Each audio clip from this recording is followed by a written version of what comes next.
this is going to be the explanation to free mentalism effect. It's called the Great Elephants in Denmark trick. It's real simple to do. If you follow what I did on the video, it'll work every time you do exactly what I did with the math there. It's just a mathematical effect. You just have someone, when I do, it'll work with any number from 1 to infinity. But I always like to tell them to think of a number from 1 to 10. This makes it a lot easier. If you don't have a calculator or something, it makes it a lot easier to get a number. So I have them think of a number. It doesn't matter which number for explanation purposes. Let's say they said they're thinking of 5. And I always tell them to keep that number to themselves. Okay? I even tell them don't tell the person sitting next to you, because maybe they could think that the person sitting next to them is in on their trick or something like that.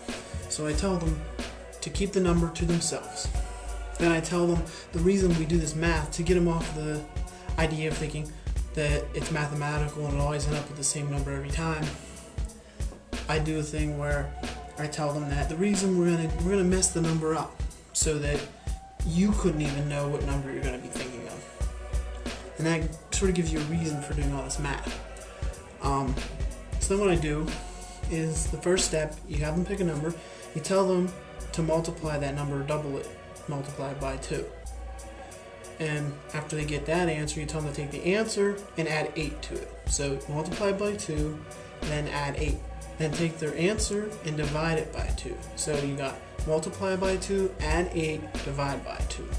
Then you tell them to take the number you have now, subtract it from the number they chose at the beginning. You got to make this clear to them that it's the number that they chose at the beginning, and that they're getting a positive number.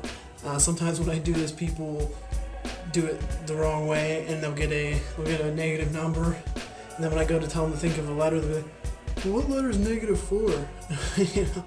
So just tell them to get a positive number when they do this. So like when I do my pattern, I say, okay, so you're going to take the number you have now and you're going to divide that, or I'm sorry, you're going to take the number you have now and you're going to subtract that from the number that you chose at the beginning, giving you a positive number. So that's how I do my pattern. You can watch that if you watch the performance video again. So after they've got a number, they always end up on 4. So you tell them you're going to make that into a letter of the alphabet. So if you have 1, it's A, 2 is B, 3 is C, and so forth. They're always going to get D. Now, I did this in a video. You can see a lot of people don't realize that Denmark is a country, or that there is a country named Denmark. And that's actually the only country that starts with the letter D. Sometimes I even got people that when I did this trick too, they said Dallas is their country. Dallas is not a country, that's a city in Texas. I don't want to, degrade people after the end they said Dallas, so I'm like, I don't want to go, have to go up to them like, Dallas isn't a country, that's a city. Because if I wasn't really reading their minds, even if they did say Dallas, I should know that. Okay, so that's the thing there. So what I do is I say, once you think of a country, and I start naming countries, and I say, when I say country, I mean like the United States or Canada, and I name like 2 or 3 countries. Then I say Denmark, just for those people that don't know that Denmark's a country, or they can't think of a country that starts with D. I'm giving them the country I want them to think of. So I'll say something like, the United States or Canada or Mexico or Denmark or Italy or France. And I just start randomly naming off countries, but in the middle there I just throw in Denmark. So that gives them their country. Then I tell them to move a letter further into the alphabet. So if they're on A, they go to B, B, they go to C, so forth. So now when they get, now they're all going to be on E. You tell someone to think of an animal that starts with E. The first animal they're going to come up with is elephant. Boom, elephant's going to be the first thing that comes to their head. They're not going to think elk. They're not going to think emu or anything like that, because you don't give them enough time to think of something like that. You say, you're quick with this. You go right on to the next step real quick. So you say, think of an animal that starts with that letter. You wait like 3 or 4 seconds to let them get one. So I say, so in performance it would go like this. I'd say, what I want you to do is think of an animal that starts with the letter you're on. Any animal that starts with that letter. Okay, now we're going to think of the color of that animal. So see how quickly I went into the next thing? That's what you want to do. So tell them to think of the color of the animal. So they're going to be definitely thinking of elephant, and they're going to definitely be thinking of gray, because elephants are gray. So the way you word it, you say think of the color of the animal. Don't say think of a color. You want to say think of the color of the animal. So they don't say purple or yellow or something. They're going to say gray because elephants are gray. So they think of the elephant and the color, and they're thinking of those three things. Now when I word it back to them of what they're thinking of, I say you're thinking of three things: an animal, a location, and a color. So it makes it seem like you're thinking of three totally random things. The color and the animal are together as one, and the country is kind of totally different.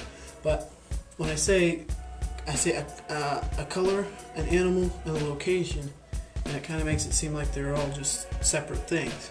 So I tell them that, and I tell them to send it to me, and I get kind of a look. Like, this is just my performance style. It's up to you how you want to perform. I perform it like I actually have some supernatural power, and I can really read their minds, and I'll put my hand to my temple, and I'll act like I'm pulling this information from their brains into my mind, and I'll say, send that to me. And I look at them, and I look puzzled, and I get this I start to kind of chuckle. I say, that's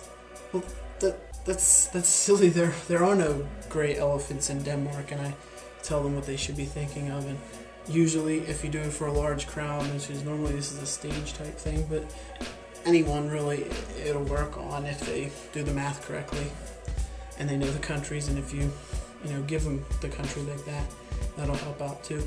And they'll be amazed, and they'll wonder how you thought of that. And then you can use that. I usually use that as an opener for my mentalism show. And then after I've opened with that, then I'll go into some really weird, different types of mentalism stuff, which is interesting to look at too. So become a member of the website. Thanks. If you like that explanation, let me know. Become a member of the website. Check out my channel on YouTube. There's a link on the website to my channel. So check out my YouTube channel. Subscribe to that. We're going to be holding some contests here real soon if I can get some more subscribers here.